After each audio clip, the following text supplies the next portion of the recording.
Good morning, everyone. Thank you for joining me. How are you? Have a good day, everyone, and God bless you. Alright, now we will come to today's news. And a peek at Arizona. What's going on over there?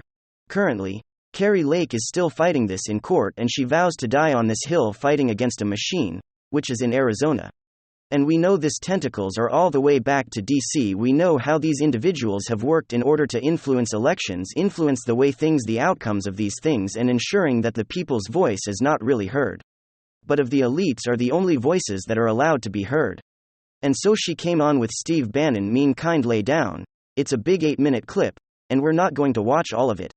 You can go check it out, the full clip, in its entirety, if you want. But again, Kari Lake laying down exactly what's going to take place, how she's fighting the litigation she has put forth in order to go against the machine, and the machine has already struck where they've sanctioned her lawyers before she can even bring forth this suit against Arizona's election supervisors, and the way they've gone about ensuring that these machines were never fixed, they were never addressed in a way that would install voter confidence in the state of Arizona. So here's Kari Lake telling us how she is going to proceed moving forward. So let's kind of dive into what we have here. Kari Lake with Steve Bannon here laying out how he is going to proceed moving forward. Everyone listen to this, she says. Older people, many of them young people voting for the first time, veterans who showed up so excited to vote in this election because they had a candidate me who was truly going to stand up and do their work and do the people's work. And they showed up only to get there and realize, oh my gosh, this election is being botched. Looks like to me intentionally botched when they couldn't get their ballot to be read. I saw some grown men leaving in video leaving these elections and polling places. And they just looked like, oh my gosh, our country's gone, our country's gone. When this kind of setup happens over and over and over again and we're unable to fight it. I will fight this until I will fight. This is a hill we're dying on for me, Steve. And I will make it to the top of this hill. And they'll make it to the top of the next hill, and we will bring about fair elections in this state and in this country. Last thing, you know, we're doing the last things on energy, and this new bill they're going to put forward for full spectrum energy dominance at the beginning of the new term with the Republican megahouse. And internationally, we have a lot of people talk about Europe and how it's going to. They're asking our people every time before it come on, tell us what's going on in Arizona. Tell us what's going on in Arizona? How humiliating is this for the great state of Arizona that's now at an inflection point to become a worldwide power in chip production, all high technology, to have this humiliating process that now you have stories where election officials are threatening supervisors and counties with felonies and prison terms if they don't certify their illegitimate election, ma'am. Until it's humiliating, it's embarrassing. And it shows that we need to turn our elections around. It is a black guy for Arizona. And if we allow this to stand without putting up a fight, I don't know that Arizona can recover from it. I mean, people are telling me I want to move out of the state. I just can't live in a state where my vote doesn't count, where I have no way to redress and deal with these serious issues that the county won't listen to me. They act like they're listening to give me 2 minutes to speak on it. And then they just do what they plan to do. Where we the people have no say in repairing such an important vital system, our election system. It's a huge embarrassment. And I think it's going to be dangerous to Arizona's future. All right, folks. Kari Lake is absolutely right. I hope that she can continue to fight the good fight even through the court systems. And we know how corrupt that core system is in the state of Arizona with the McCain factions and the rhinos. And of course, Democrats and communists, as they continue to fight back against the will of the people in those states where they are ensuring that they have candidates that don't even have to go and debate, don't even have to show up to present their ideas. They just hide and let the media run the election for them because they know the ultimate outcome of this, because they have already ensured that things would be very, very murky, cloudy, and for them to be able to get scot-free away with it. I really truly hope that Kari Lake can succeed in this effort. Because we need real reform across the entire country, and many states desperately needs this reform. And this is some big news. So I don't say this often, and I tend to try to stay away or steer clear of using labels, words, ad hominem attacks, but in this case, I don't think it's an attack or a label. I just think it's the right word to describe what I'm seeing and what I'm hearing. We're talking about Janet Yellen, a key figure in the Biden administration when it comes to economic policy and monetary policy. I'm not going to tiptoe around the subject, I'm going to say right here very clearly that Janet Yellen is an absolute moron, a total incompetent. And look, I'm not just saying this as an attack multiple years of her non-stop nonsense. This is supposedly the Biden administration's premier monetary expert, economic genius, Janet Yellen, an individual who gets paid, I'm assuming hundreds of thousands of dollars to speak when she's invited to different events.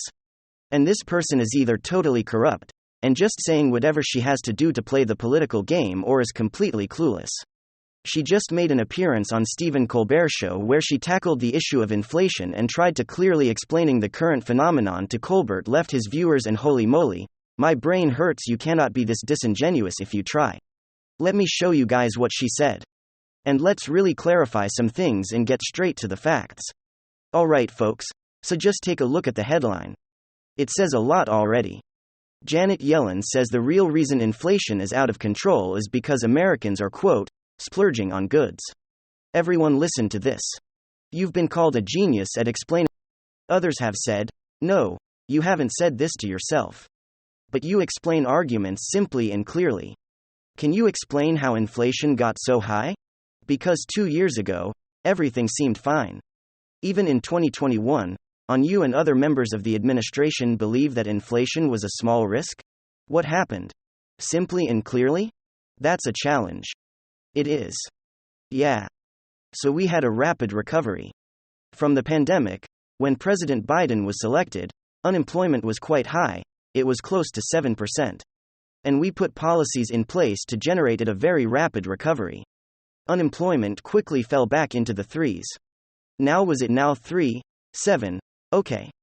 So normally, you wouldn't expect just because you had a rapid recovery, for inflation to rise very much, if at all. But it turned out to pandemic we had very special impacts on the economy. Remember, everybody stopped spending on surfaces, they were in their homes for a year or more. They wanted to buy grills and for office furniture, they were working from home, they suddenly started splurging on goods buying technology. You know, we were suddenly working through technology and bottlenecks started developing where supply in particular important sectors of the economy just couldn't keep up with demand. Okay. So we have a lot to unpack here. We've got a lot to tackle. Let's first start off with how she describes the general circumstance when Joe Biden took over as president. Inflation was high around 7%. And I quote, we implemented policies that led to a swift economic recovery, leaving the unemployment rate in the 3% region. Now, I said it was a quote, but more of a paraphrase. But you get the point. The Biden administration implemented policies which started a rapid economic recovery. I mean, that's enough to make your brain melt. First of all, the Biden administration had nothing to do with the job market recovering that happened on a state level as state governors and city mayors very conveniently, after Donald Trump exited the White House, decided that it was finally time to open up the economy and let people go back to work. Very convenient timing indeed. Is that really an economic recovery thanks to the Biden administration's policies? No. That was finally a way overdue end to the emergency measure of abuse, which simply allowed people to be productive again. That's not economic policy. That was the end of Democrats' state-level tyranny. And the idea that that was some miraculous economic recovery is a complete joke considering what we all knew, what we all predicted, and what we were expecting: some hard economic times. Names which followed another slap in the face. Janet Yellen is painting this beautiful picture of a V-shaped recovery as inflation was spiking and the middle class was suffering throughout the entire process. Oh, but it doesn't really matter because unemployment rate is in the threes. Newsflash, the job market isn't the only indicator of the economy. In fact, I'd say the economy still hasn't recovered. Then of course Janet Yellen goes on. The reason inflation started spiking is what gonna say. She throws her hands up in the air. Peoples are just buying too much office furniture. Hey, well, would you look at that? This is a purposeful misrepresentation. This is a purposeful, dishonest, shady, manipulative response. Because yes, it's true, consumer overspending, a red-hot economy had something to do with current inflation. But she is very conveniently omitting all of the factors and all of the key facts that led to that situation, that led to those supposedly bottlenecks. Who remembers when governments started to go into lockdown mode and that initial cuff recession hit that massive downturn in the market? I believe in March 2020. Around that time, I'm sure most of us remember who also remembers that supposedly V-shaped recovery that happened literally a couple of weeks, if not a month or two later. That was a direct well. Do we know why the markets tanked after lockdowns and then immediately started to spike tremendously, especially tech stocks, and of course, cryptocurrencies as well? What is it that happened that caused all of that influx of cash into the markets? Oh, yeah. Governments across the world, printing trillions of dollars in subsidies, handing over stimulus checks to pretty much anybody who asked for them, not to mention all of the relief packages and loans, of course, of which we know these programs weren't exactly implemented properly, and led to billions of taxpayer dollars being stolen by fraudsters. Could that have something to do with the market just miraculously, quote, recovering? Could that have something to do with all of a sudden consumer spending spiking through the roof? Absolutely. That's what happened. And it happened again in 2021. As Joe Biden once again handed 1,400 stimulus checks and more government taxpayer freebie goodies in the early parts of 2021.